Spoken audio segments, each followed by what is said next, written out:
انگریز کے ہاتھوں بر صغیر کی مالی بربادی گزشتہ 4 صدیوں کی تاریخ کا سب سے بڑا سبق یہ ہے کہ بر صغیر کے فرما رواؤں کی بے جا رعایت اور بے محل اعتماد نے اس پورے خطے کو آنکھوں دیکھتے ہاتھوں سے نکال دیا۔ دوسروں کے لیے خیر اندیشی اپنے حق میں سخت عاقبت نااندیشی ثابت ہوئی۔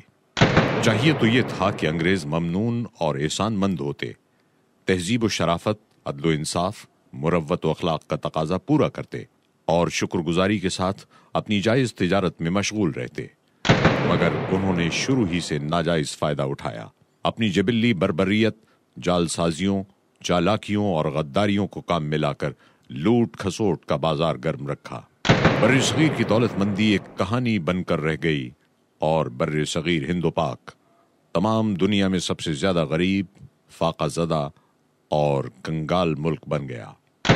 یہ سلسلہ ابتدائی تجارت سے لے کر آخری ایام حکومت کے 300 برس سے زائد عرصے تک برابر جاری رہا، مگر ان کے دلوں میں ذرا بھی رحم دلی پیدا نہ ہوئی اور مقامیوں کی بے چارگی اور مصیبتوں کا ذرہ برابر خیال بھی نہیں آیا۔ سر ولیم ڈگبی ممبر پارلیمنٹ اپنی کتاب پراسپرس برٹش انڈیا میں انگریزی ادوار کا نقشہ کھینچتے ہوئے لکھتا ہے، اور جو غیر معمولی غربت ہندوستان بر اعظم میں پھیل رہی ہے وہ ہمارے اس طرز حکومت کا نتیجہ ہے جو نیک نیتی سے مگر غلطی سے پہلے شروع کی گئی اور اب تک بحال رکھی گئی۔ وہ اصول حکومت 3 اقسام کے ہیں۔ اول، تسلط بذریعہ تجارت، یعنی بر صغیر کی دولت اعلانیہ اور ننگے طور پر سمیٹنا۔ دوم، تسلط بذریعہ اطاعت بالجبر، یعنی بر صغیر صرف انگلینڈ کے لیے ہے۔ اور سوم، تسلط بذریعہ خوش معاملگی کا دکھلاوا، یعنی زور کے ساتھ ہندوستانی قوم کو ادنا حالت میں لازمی طور پر قائم رکھنا۔ سر ولیم ڈگبی کے مطابق ایسٹ انڈیا کمپنی کے 3 ادوار میں 3 اصول حکومت اپنائے گئے۔ پہلا دور 1608 تا 1757 تسلط بذریعہ تجارت، دوسرا دور 1757 تا 1832 تسلط بذریعہ اطاعت بالجبر، تیسرا دور 1832 تا 1901 تسلط بذریعہ خوش معاملگی کا دکھلاوا۔ کمپنی کے ڈائریکٹروں کی ایک یادداشت میں لکھا ہے، ہمارے خیال میں یہ بڑی دولت جو ہم نے ہندوستانی تجارت سے حاصل کی ہے ظالمانہ اور جابرانہ دستور العمل سے مہیا ہوئی ہے، ایسا دستور العمل جس کی نظیر نہ کسی ملک میں ملتی ہے اور نہ کسی زمانے میں ملے گی۔ وہ کمپنی جس کا ابتدائی سرمایہ 1601 عیسوی میں کل 30,000 پاؤنڈ تھا، جو لندن کے 100 تاجروں نے مل کر اکٹھا کیا تھا، تقریباً 60 برس تجارت کے بعد اس قدر دولت مند ہو جاتی ہے کہ وہ شاہ انگلستان کو 3 تا 4 لاکھ پاؤنڈ نذرانہ پیش کرتی ہے۔ اس سے پتہ چلتا ہے کہ اس عجیب و غریب تجارت سے اس نے خدا جانے کتنے کروڑ پاؤنڈ حاصل کر لیے ہوں گے۔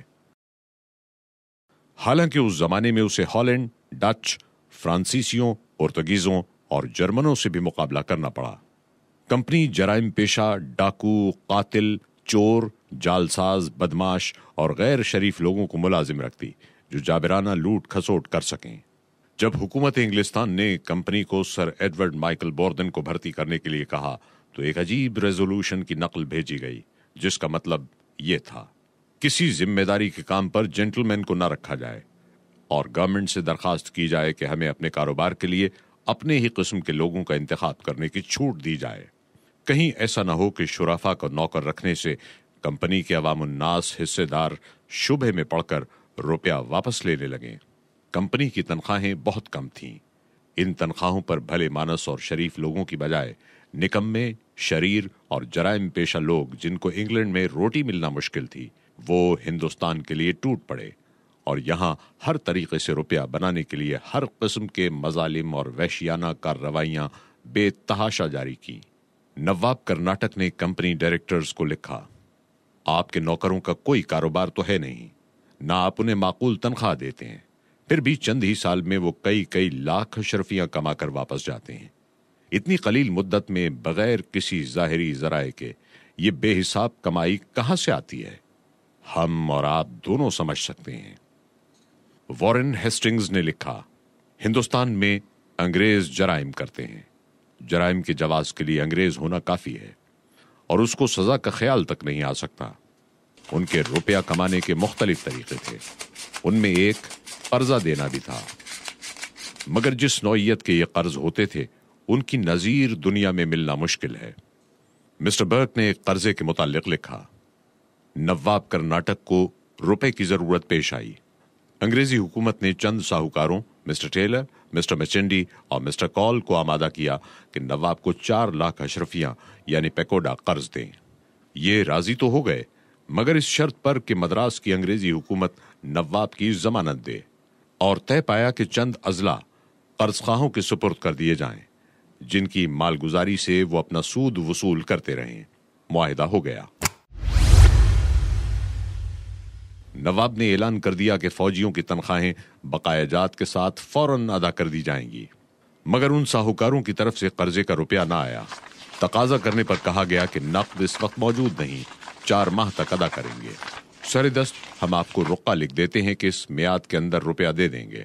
نواب نے افسروں کو بلا کر حال بتایا اور کہا کہ فوجیوں کو سمجھا بجھا کر مطمئن کر دو کہ 4 مہینے بعد تنخواہ مل جائے گی، مگر 4 مہینے کی بجائے پورے 2 سال گزر گئے۔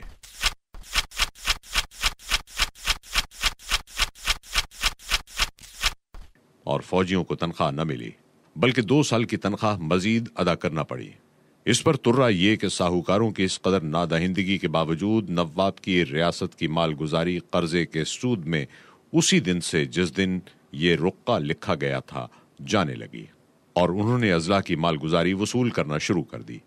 غالباً یہ دنیا میں ایک ہی مثال ہوگی کہ روپے کی ادائیگی سے پہلے ہی قرض خواہوں کو جائیداد پر قبضہ مل جائے، اور اس سے وہ اپنے سود کا روپیہ وصول کرنا شروع کر دیں، اور پھر الٹا قرض داروں کے نام غیر ادا شدہ رقم کا رقعہ لکھیں اور قبضہ شدہ جائیداد سے رقم وصول کر کے 2 سال کے بعد قرض داروں کو روپیہ دیں۔ ہے نا عجیب معاملہ؟ نہ دیکھا نہ سنا۔ یہی وہ کیمیا بنانے کے نسخے تھے جن سے تھوڑے ہی دنوں میں انگریز اور انگلستان مالا مال ہونے لگا۔ بہرحال 1757 عیسوی تک کمپنی کا یہ شرافت اور انسانیت سوز طریقہ تجارت جابرانہ اور ظالمانہ طور پر جاری رہا، جس سے نہایت عظیم الشان دولت بر صغیر سے چوس لی گئی۔ 1757 عیسوی سے دوسرا دور شروع ہوتا ہے، جس کی ابتدا جنگ بنگال یعنی نواب سراج الدولہ کی پلاسی کی لڑائی سے ہوئی ہے۔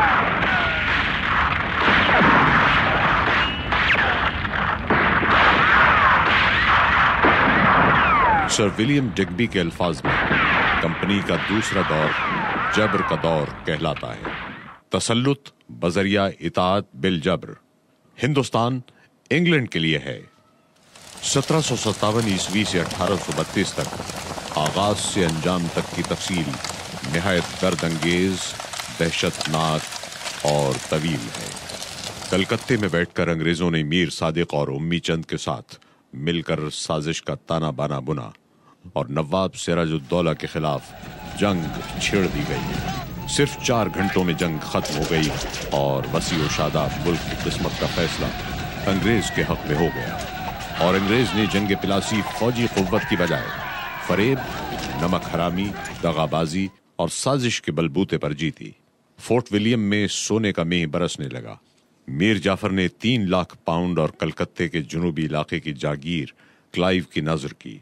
6 لاکھ پاؤنڈ کونسل ممبروں کو پیش کیے گئے۔ تاوان جنگ وصول کرنے کے لیے 24 پرگنہ کا علاقہ کمپنی کی جاگیر ٹھہری اور عام لوٹ مار کا بازار بھی گرم کیا گیا۔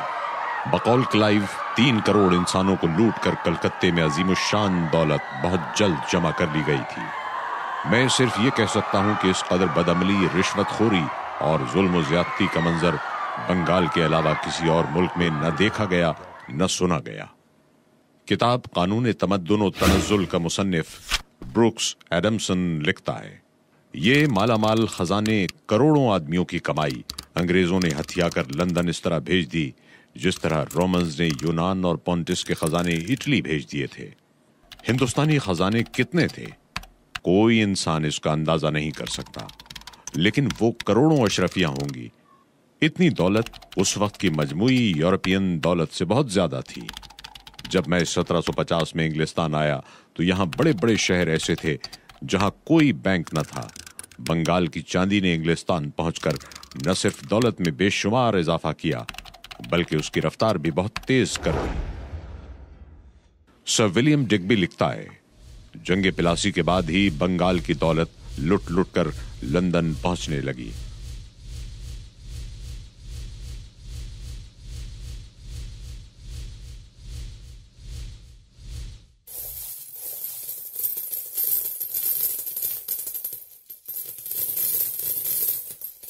بقول بینز لنکا شائر میں سوت کاتنے کے سادہ چرخے تھے۔ بہت سی ایجادات صدیوں سے دبی پڑی تھیں۔ جب انہیں کام میں لانے کی قوت یعنی روپیہ مل گیا تو 1760 عیسوی کا صنعتی انقلاب شروع ہو گیا۔ صنعت و حرفت میں انگلستان کی برتری کرناٹک اور بنگال کے خزانوں کا فیض ہے۔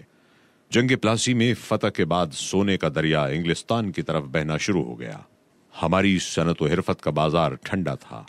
سوت کاتنے اور کپڑا بننے میں لنکا شائر کو ہندوستان پر کوئی فوقیت حاصل نہ تھی۔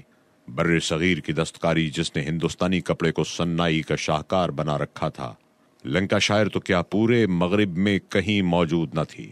جو حال روئی کا تھا وہی لوہے کا تھا۔ کانکنی اور آہنگری دونوں کام انگلستان میں ڈھیلی رفتار سے چل رہے تھے۔ میجر وینگٹ کہتا ہے، ایسٹ انڈیا کمپنی کے ڈائریکٹروں کے سرسری اندازوں کے مطابق بڑی آسانی کے ساتھ دعویٰ کیا جا سکتا ہے کہ جنگ پلاسی اور جنگ واٹرلو کے درمیانی زمانے میں بر صغیر سے انگلستان کو 15 ارب روپیہ پہنچا۔ کمپنی نے ایک اور عجیب و غریب تجارت کی بنا ڈالی جو گدیوں کی تجارت تھی۔ محمد علی کرناٹک میں اور میر جعفر کو بنگال میں تخت دلانے سے یہ تجربہ ہوا کہ انگریزی خزانہ خوب مالا مال ہو جاتا ہے۔ چنانچہ میر جعفر سے سودا کر لیا گیا۔ اس کے بعد نجم الدولہ سے سودا کیا گیا۔ اس سوداگری سے انگریزوں نے 5 کروڑ کمائے اور اسی قسم کے طریقوں سے 1771 عیسوی تک رقم بٹوری گئی جس کی میزان 29.5 کروڑ روپیہ بنتی ہے۔ اس عجیب لوٹ کھسوٹ کے ساتھ ساتھ ایک اور عجیب و غریب مہلک وار کیا گیا۔ فروخ سیر بادشاہ دہلی کی لڑکی جل گئی، اطباء ناکام ہو گئے، ڈاکٹر ہیملٹن نے کامیاب علاج کیا۔ فروخ سیر بہت خوش ہوا، زر و جواہر سے مالا مال کرنا چاہا، لیکن ڈاکٹر ہیملٹن نے لینے سے انکار کر دیا اور اس کے عوض یہ درخواست کی کہ کمپنی کو اس ٹیکس سے جو وہ تجارت پر دیتی ہے مستثنا کر دیا جائے۔ اہل دربار شاہی اس کے زہریلے نتائج تک نہ پہنچ سکے اور فرمان جاری ہو گیا کہ کمپنی کے تمام کارکن ٹیکس سے مستثنا رکھے جائیں۔ حکم جاری ہونا تھا کہ انگریزوں نے ملک بھر میں ادھم مچا دیا، ہر قسم کی تجارت میں گرم بازاری شروع کر دی، کروڑوں کے سودے کرنے لگے، ہندوستانی تاجروں کے کاروبار بند ہو گئے اور انگریزوں نے ہر قسم کی تجارت پر قبضہ کر لیا۔ جنگ بکسر کے بعد 1765 عیسوی میں الہ آباد کا صلح نامہ ہوا۔ کمپنی کو بنگال کا دیوان یعنی مالگزاری وصول کرنے والا مقرر کر دیا گیا۔ اس معاہدے کے وقت تک تو انگریزی عمل دخل بے ضابطہ طور پر تھا، لیکن اب شاہی فرمان کی روح سے انگریزی قبضے کو جواز کی سند مل گئی اور لوٹ کھسوٹ کا ایک نیا طریقہ ہاتھ آ گیا۔ زمین کا بندوبست اور اس کا لگان، ٹھیکہ اور نیلام، اس کی مالگزاری میں اضافہ، یہ سب نئے ذرائع پیدا ہو گئے۔ دیوانی ملتے ہی لگان میں 90% کا اضافہ کر کے کاشتکاروں کو تباہ حال کر دیا گیا اور کمپنی کی یہاں سونے کی بارش ہونے لگی۔ لارڈ ویلزلی کے عہد میں East India company Gorakhpur, Rohail کھنڈ اور جنوبی دوآبے کے علاقوں پر قابض ہو گئی۔ کرناٹک کے نواب کو معزول اور سلطان ٹیپو کو شہید کر دینے کے بعد وہ تمام علاقے حاصل کر لیے گئے جو اب مدراس کے احاطے میں شامل ہیں، اور وہاں کے تمام خزانے لوٹ کر انگلستان پہنچا دیے گئے۔